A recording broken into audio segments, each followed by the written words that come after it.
Τι είναι αυτό? Ένα σπουργίτη.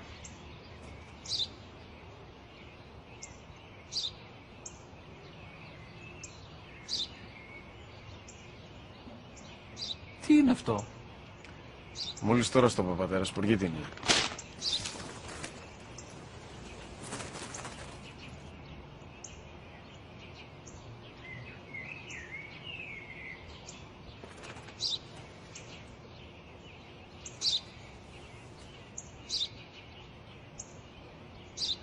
Τι είναι αυτό?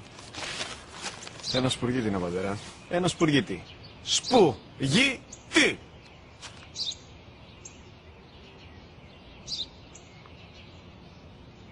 Τι είναι αυτό? Γιατί το κάνεις αυτό το πράγμα, μπορείς να μου πεις? Τόσες φορές σου είπα, είναι ένα σπουργίτη! Δεν το καταλαβαίνεις! Πού πας?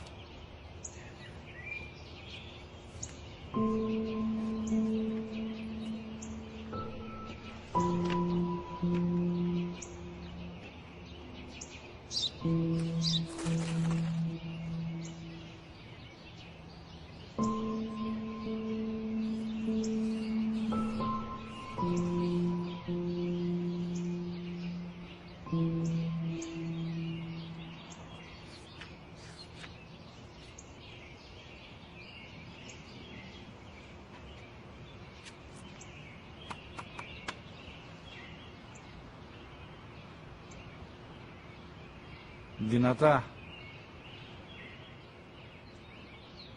Σήμερα ο μικρός μου γιος που πριν λίγες μέρες έκλεισε τα 3 καθόταν μαζί μου έξω στο πάρκο όταν ένας σπουργίτη ήρθε και κάθισε απέναντί μας.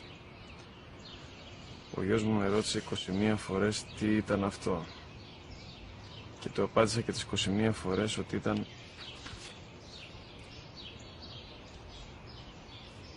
ένα σπουργίτη.